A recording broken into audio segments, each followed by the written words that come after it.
इसका मतलब यह है कि America will put boots on the ground in Taiwan. अगर चीनी फौज आने की कोशिश करती है, फिर अमेरिका का जो जवाब है वो सिर्फ हवाई जहाज से बम गिराने तक नहीं रहेगा, वो सिर्फ लॉन्ग रेंज आर्टिलरी या रॉकेट स्ट्राइक्स तक नहीं रहेगा। There will be American Marines on Taiwanese soil fighting with the Taiwanese army। ये अमेरिका का प्लान है, ऐसा चाइना समझता है दोस्तों। नंबर 61 से लेकर नंबर 66 तक ये रॉकेट बेसिस चाइना में फैले हुए हैं। इनकी एग्जैक्ट लोकेशन कोई भी नहीं जानता, लेकिन एक इनका अल्ट्रा सीक्रेटिव अति गोपनीय बेस है जिसका नाम है 67। आपको एक बात पता होना चाहिए कि चाइना की मिलिट्री इतनी आज की तारीख में मजबूत नहीं है कि अमेरिकन को वो फेस कर ले, लेकिन चाइना के पास इफरात का पैसा है। जय हिंद दोस्तों, मैं हूं मेजर गौरव आर्य और आप देख रहे हैं द चाणक्य डायलॉग्स। इस वीडियो को लाइक करिए, हमारे चैनल को सब्सक्राइब करिए, बेल आइकन दबाना बिल्कुल मत भूलिएगा। दोस्तों, रॉकेट जो होते हैं ना दोस्तों, वो वाला रॉकेट नहीं तो चांद पे जाता है, जो लड़ाई का रॉकेट है, जैसे मिसाइल मारते हैं, वो रॉकेट फोर्सेस की जो बात करते हैं, तो एक जमाना ऐसा था आज से 15-20 साल पहले, जबकि चाइना की काबिलियत बहुत कम थी इसमें, उसका मीडियम रेंज के रॉकेट्स, शॉर्ट रेंज के रॉकेट्स। लेकिन बीच में चाइना ने क्या करा है दोस्तों कि अपने रॉकेट की कैपेबिलिटी को इतना बढ़ा दिया है कि अमेरिका डरने लगा। दोस्तों, आज हम डिस्कस करेंगे एक सीक्रेट ऑर्गेनाइजेशन, एक खुफिया फोर्स जिसको चाइना ने खड़ा करा है, और यह फोर्स चलाती है चाइना के खतरनाक रॉकेट। लेकिन उसके पहले आपके लिए एक संदेश छोटा सा। दोस्तों, आप सभी लोग जानते हैं कि हर एक कंट्री का शेयर बाजार लिंक्ड होता है उसकी इकोनॉमिक ग्रोथ से, जाहिर सी बात है। देखिए, होता क्या है कि जब आप लोग स्टॉक मार्केट में इन्वेस्ट करते हैं ना, तब आप इंडियन कंपनीज में अपना पैसा इन्वेस्ट कर रहे होते हैं, और उस पैसे का इस्तेमाल करके कंपनीज अपने बिजनेस को एक्सपैंड करती हैं, जैसे कि वो और ज्यादा मुनाफा कमा पाएं, और कंपनी को अगर ज्यादा मुनाफा होगा तो आपके शेयर की वैल्यू भी बढ़ेगी। और मैं जानता हूं आप में से काफी लोग हैं जो कभी ना कभी शेयर बाजार के बारे में आपने सुना होगा, या आपका मन भी करता होगा कि मैं इन्वेस्ट करूं। लेकिन दोस्तों, जैसे कि हर चीज को करने से पहले एक मेंटरशिप और गाइडेंस की जरूरत होती है ना, उसी तरीके से शेयर बाजार को समझने के लिए भी आपको किसी न किसी एक्सपर्ट की राय लेना जरूरी हो जाता है। इसलिए चाणक्य डायलॉग की ऑडियंस के लिए पहली बार एक कंपनी जिसका नाम है लिक्विड, जो कि एक SEBI registered stock advisory company है, जो कि रिटेल इन्वेस्टर्स को गाइडेंस और एडवाइस करती है, उन्होंने कब किस सेक्टर में किस कंपनी में अपना पैसा इन्वेस्ट करना चाहिए, और वही कंपनी ऑन एयर एक वेबिनार कंडक्ट करने जा रही है दोस्तों, जहां पे आपको स्टॉक मार्केट के बारे में एकदम बेसिक से समझाया जाएगा। और इस कंपनी का CIO यानी कि चीफ इन्वेस्टमेंट ऑफिसर आपको ऐसे 17 स्टॉक्स बताएगा जो कि आने वाले टाइम पे इलेक्शन से पहले बहुत अच्छे रिटर्न देने का पोटेंशियल रखते हैं। और बस यही नहीं, आपको एक स्ट्रेटजी भी समझाई जाएगी जिसकी मदद से आप खुद बेस्ट स्टॉक सिलेक्शन करके स्टॉक मार्केट में इन्वेस्ट कर पाएंगे। वैसे तो इस वेबिनार को अटेंड करने के लिए आपको 399 रुपए पे करने होंगे, पर पहले 200 लोगों को सिर्फ 199 रुपए पे करना होगा। और यह वेबिनार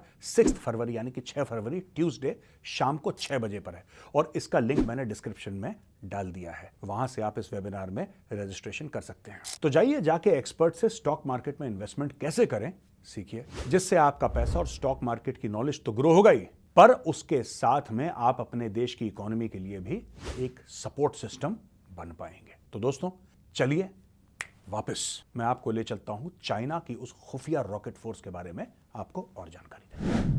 तो दोस्तों, जैसा मैं आपको बता रहा था कि चीन के पास एक जमाने में जो रॉकेट्स थे ना, वो ज्यादा इफेक्टिव नहीं थे, उनका रेंज बहुत कम था दोस्तों।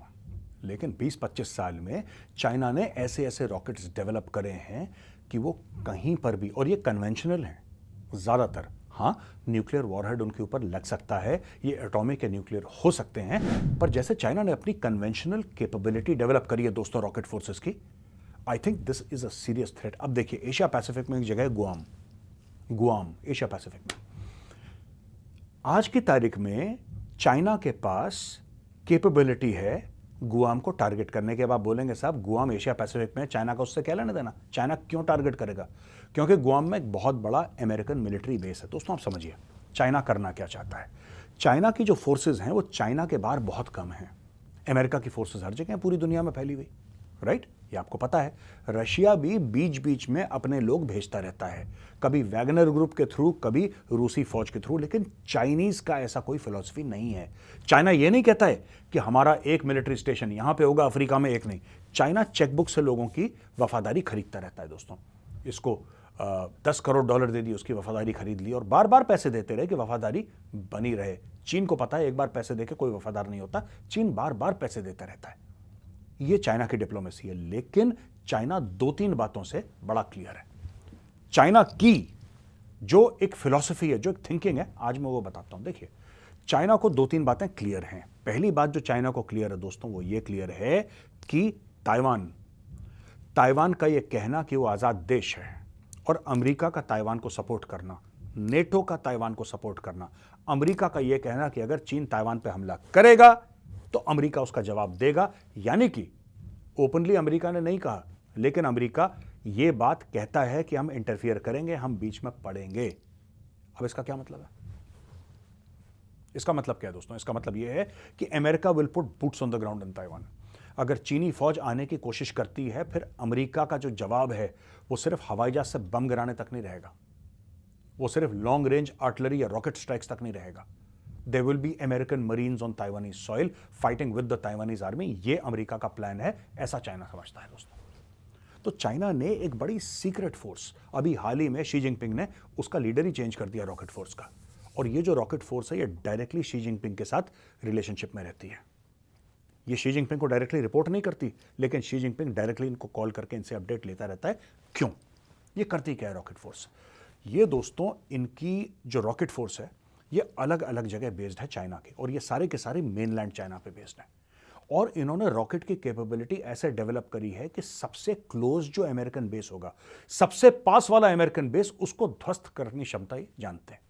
अब ये लोग स्टडी करते हैं ना, चाइनीज ये स्टडी कर रहे हैं। क्या स्टडी कैसे कर रहे हैं ये लोग? जैसे कि हमास ने इजराइल पर रॉकेट भेजा, हजारों रॉकेट भेजे उन्होंने, एक नहीं हजारों की तादाद में। कई रोक लिए इजराइल ने, लेकिन कई गिर भी गए। और भेजे ही जब थे रॉकेट, जो फायर करे थे हमास ने, इसीलिए हजारों की तादाद में 5-7 हजार रॉकेट इसीलिए मारे थे। उनको पता था कि 90% इजराइल रोक लेगा, हवा में ही बर्बाद कर देगा, लेकिन कुछ तो गिरेंगे। और फिर उसके बाद उन्होंने लैंड से टेरर अटैक शुरू करा। ये स्टोरी थी ना। चाइना की ये फिलॉसफी है कि हमारे जो रॉकेट्स हैं वो हमास से, हमारे जब कह रहा हूं मतलब कि चीन के रॉकेट हैं हमास से 100 साल आगे के हैं। हमास के तो इनको तगड़ा रॉकेट भी नहीं है, वो ईरान से कुछ जो मिल गया या अपने घर की बैकयार्ड में पेचकस से बना लिया। हमास का बड़ा बेसिक मामला है। चाइनीज का rocket force very very advanced, highly advanced rocket forces China की। और ये दोस्तों रॉकेट फोर्सेस हैं, ये काबिलियत रखती हैं कि हजारों किलोमीटर दूर जाके ये मार सकें। इसमें मिसाइल्स हैं, इसमें रॉकेट्स हैं, इसमें लॉन्ग रेंज आर्टिलरी है, यानी कि 50 किलोमीटर से लेकर हजारों किलोमीटर तक मारने की क्षमता रखती है। अच्छा, अब मैं आता हूं इसमें न्यूक्लियर का क्या एंगल है। यह भी आपको जानना बहुत जरूरी है दोस्तों।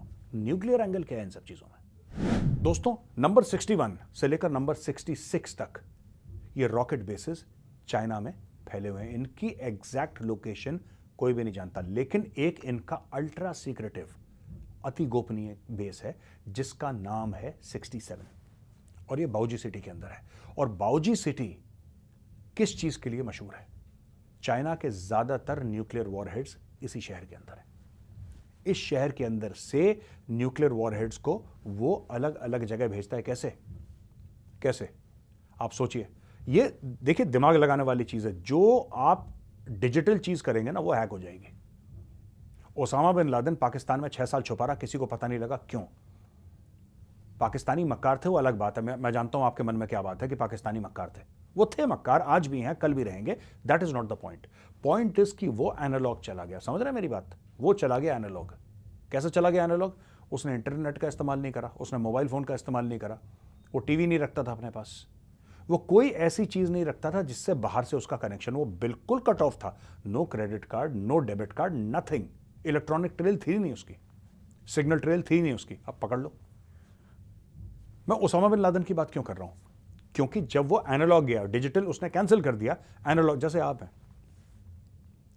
आपको कोई पकड़ने, मैं आपको गलत आइडिया नहीं दे रहा, मुझे डोंट मिसअंडरस्टैंड मी, पर अगर आप गायब होना चाहते हैं, ठीक है, सबसे पहले आप अपना क्रेडिट कार्ड और डेबिट कार्ड काट के फेंक दीजिए।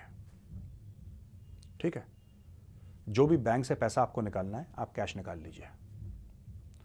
यूपीआई सब कैंसिल। मोबाइल फोन का सिम कार्ड काट के खत्म। ठीक है जी, हो गया। सब कुछ।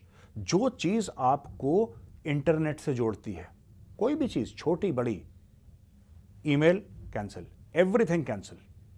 जब आप ऐसे वैक्यूम में रहना शुरू कर देंगे, आपको पकड़ना लगभग नामुमकिन हो जाएगा। आपने दाढ़ी वाड़ी होगा, अगर आपकी दाढ़ी नहीं है, बाल अपने छोटे करें और आप देश भर में घूमते रहिए। जाइए मध्य प्रदेश के किसी गांव में रहिए, कौन पकड़ रहा है आपको?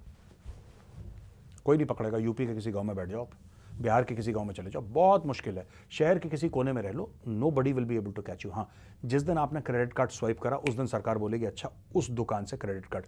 मैं आपको क्यों सुना रहा हूं स्टोरी? क्योंकि चाइना ने यही काम करा है। चाइना जब एक जगह से दूसरी जगह अपने वॉरहेड भेजती है, तो चाइना के पास ऐसे जहाज हैं, चाइना के पास दोस्तों ऐसे शिप्स हैं कि पानी से या हवाई जहाज से, बोथ बाय सी, आप सी से भी भेज सकते हैं एक जगह से दूसरी जगह, आप हवाई जहाज से भी भेज सकते हैं। चाइना नहीं करता, चाइना ट्रेन से भेजता है। चाइना ट्रेन से भेजता है दोस्तों।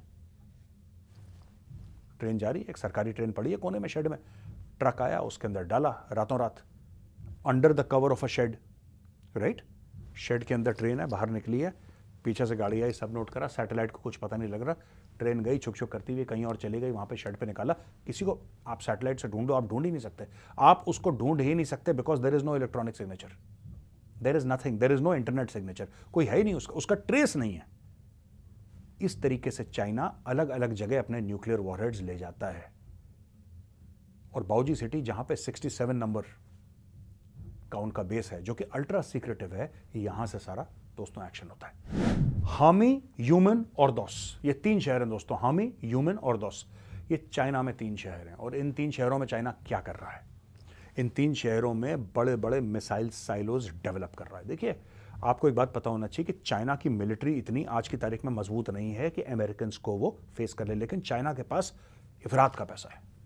चाइना के पास इतना पैसा है कि चाइना पैसे के मामले में लिटरली अमेरिका को सींग मार रहा है। दोस्तों, ये जो 3 शहर हैं जिनका मैंने आपको अभी नाम बताया, इन 3 शहरों में चाइना बड़े बड़े मिसाइल साइलोज डेवलप कर रहा है। इनकी पोजीशनिंग देख लीजिए, आपको पता लग जाएगा क्यों कर रहा है। ये देखिए मैप पे, ये तीनों के 3 शहर, यहां पे चाइना अरबों डॉलर खर्च करके, दोस्तों अरबों डॉलर खर्च करके यहां पे मिसाइल के बेसिस बना रहा है। और ये तो सिर्फ 3 शहर हैं। ऐसे लोग कहते हैं कि 17 से ज्यादा लोकेशन और हैं इनके अलावा, जहां पे चाइना ये काम कर रहा है। दोस्तों, ये जो मिसाइल्स हैं जो चाइना ने बनाई हैं, जैसा मैंने बोला, मैं इनको डुअल पर्पस नहीं कहूंगा, लेकिन वॉरहेड 2 किस्म के हो सकते हैं। एक तो कन्वेंशनल वॉरहेड, जिसमें एक्सप्लोजिव लगता है, बारूद लगता है, केमिकल लगता है, वो जाते हैं, फटते हैं, बिल्डिंग बर्बाद होती है, लोग मरते हैं, तो वो है। दूसरा इसमें biological, chemical, nuclear. These are capable of 3 other warheads. Nuclear warhead capable हैं, केमिकल वॉरफेयर केपेबल हैं, और ये बायोलॉजिकल वॉरफेयर केपेबल है। तो दोस्तों, अगर चाइना चाहे और एक मिसाइल फायर करता है, उसके अंदर अगर पैथोजेंस हैं या वायरस हैं, तो एक खास हाइट पे, जैसे अगर ये ज़मीन है, एक खास हाइट पे वो मिसाइल फटेगी और पूरे शहर को देखिए आप, वो वायरस पूरे शहर में फैल जाएगा। जैसे चाइना ने दुनिया भर में कोरोना वायरस फैलाया था, वो तो मिसाइल नहीं मारी थी उसने, लेकिन वो मिसाइल केपेबल है इस मामले में चाइना। दूसरी चीज़, केमिकल वॉरफेयर। केमिकल वॉरफेयर जैसे अमेरिका ने यूज़ करा था, एजेंट ऑरेंज की बात करते हैं हम लोग, तो आजकल तो ये सब बैंड है, लेकिन you can use chemicals that will destroy life all around. कुछ नहीं बाकी रहेगा, सब खत्म। जानवर मर जाएंगे, इंसान मर जाएंगे, कीड़े मकोड़े, मछलियाँ जो भी हैं, सब सड़गल के खत्म हो जाएंगे इमीडिएटली। ये और न्यूक्लियर के बारे में मैं आपको क्या समझाऊं, आप मुझसे बेहतर जानते हैं। न्यूक्लियर वेपन जब फटता है एक खास हाइट पे, तो पूरे शहर के शहर अचानक एक साथ अपने साथ ले जाता है। हिरोशिमा नागासाकी के बारे में आप लोग बेहतर जानते हैं। तो दोस्तों, ये चाइना कर रहा है। और चाइना क्यों कर रहा है, कारण क्या है चाइना का? चाइना का ये कारण है दोस्तों कि चाइना को ऐसा लगता है, वही ताइवान वाला कीड़ा, अगर उसको ये लगता है कि यूएस बीच में कुछ करेगा, ताइवान की मदद करेगा, तो यूएस कोई ना कोई बेस से तो अटैक करेगा ना अपने। कोई ना कोई तो जमीन का टुकड़ा होगा जहां से यूएस के शिप्स या यूएस के हवाई जहाज या कोई कैरियर होगा, एयरक्राफ्ट कैरियर, कोई एक बेस होगा, फ्लोटिंग होगा in terms of an aircraft carrier, या फिर लैंड बेस होगा जहां से यूएस की फोर्सेस जाएंगी, राइट? 24 घंटे यूएस की जो फोर्सेस हैं पानी में तो रह नहीं सकती, वो तो जहाज रहेगा पानी में। तो उन बेसिस को चाइना इफेक्टिवली टारगेट कर सकता है हजारों किलोमीटर के चाइना के दायरे पर। चाइना इतना कर सकता है कि यूएस के जो बेसिस हैं, वहां से यूएस के बेसिस से अगर चाइना को लगे वहां पे हरकत है और हमें खतरा है, चाइना के रॉकेट्स गए और पूरे के पूरे बेस को बर्बाद कर दिया। ये दोस्तों चाइना का प्लान है। दोस्तों एक खास मिसाइल के बारे में मैं आपको बताता चलूं, उसका नाम है DF-26। DF-26 को कैरियर किलर भी बोलते हैं। कैरियर क्या? Aircraft carrier. यानी कि एयरक्राफ्ट कैरियर अमेरिका का, जिसपे 11 या 12 उनके पास न्यूक्लियर एयरक्राफ्ट कैरियर हैं। और एयरक्राफ्ट कैरियर दोस्तों अकेला नहीं चलता। जब एयरक्राफ्ट कैरियर चलता है ना, उसका डिस्ट्रॉयर्स चलते हैं, फ्रिगेट्स चलती हैं, उसके साथ ऊपर ड्रोन होंगे, हेलीकॉप्टर्स होंगे, एयरक्राफ्ट होंगे, नीचे सबमरीन होंगी पानी के लिए। मतलब पूरा एक एयर कैरियर ग्रुप जो है वो बड़े तामझाम के साथ चलता है दोस्तों। ये ऐसा नहीं कि अकेले जहाज भेज दिए। जो DF-26 है दोस्तों वो कैरियर कैरियर है, यानी कि एक मिसाइल फायर करी, अमेरिका का एक कैरियर गायब, वेपराइज्ड। ये चाइना ने कैपेबिलिटी डेवलप कर ली है दोस्तों। यही आपको बताना चाह रहा था मैं कि किस तरीके से चाइना ने अपने पैसे का इस्तेमाल करा। चुप रहा चाइना 25-30 साल, चुप। चाइना ने किसी से पंगे नहीं लिए, चाइना ने कोई बात नहीं करी। ये तो अब जाके शुरू हुआ है ना, ये गलवान और ये सिक्किम में आंखें दिखाना और उत्तराखंड में सामने खड़े हो जाना और हिमाचल में पोक करना, अरुणाचल को। चाइना पहले कहाँ करता था? आपने सुना कभी? आज से कुछ साल पहले आपने कभी नहीं सुना होगा। चाइना चुप बैठा था। क्यों बैठा था? चाइना अपने पैसे इकट्ठा कर रहा था, पैसे कमा रहा था। जब उसका बहुत पैसे हो गए फिर उसने हथियार इकट्ठा करने शुरू करे। जब हथियार इकट्ठा हो गए तब उसने लोगों को आंखें दिखाना शुरू कर दिया। तो मैंने सोचा आपको बता दूं, ये जो यूनिट्स हैं, स्पेशली सीक्रेट यूनिट 67 नंबर की उसकी अल्ट्रा सीक्रेट यूनिट है, जो कि डायरेक्टली उसका आर्मी का चेन ऑफ कमांड तो है, लेकिन उसका एक डॉटेड रिपोर्टिंग जो है वो शी जिनपिंग को है। शी जिनपिंग डायरेक्टली कंट्रोल करता है। और ये देखते हैं चाइना के लॉन्ग रेंज रॉकेट और चाइना के न्यूक्लियर असेट्स। तो दोस्तों अलविदा कहने से पहले आपको मैं कहना चाहता हूं कि लिक्विड का जो वेबिनार है उसके बारे में याद रखिएगा। डिस्क्रिप्शन बॉक्स में लिंक है, लिंक को क्लिक करिए, वेबिनार के लिए अपने आप को रजिस्टर करिए, आप डिस्काउंट पाइए और सीखिए कि स्टॉक मार्केट में इन्वेस्टमेंट कैसे होता है। ये वीडियो कैसा लगा दोस्तों आपको? संडे के लिए ठीक था ना? अगर पसंद आए तो उस वीडियो को लाइक करिए, हमारे चैनल को सब्सक्राइब करिए, बेल आइकन दबाना बिल्कुल मत भूलिएगा दोस्तों। जय हिंद, वंदे मातरम, भारत माता की जय।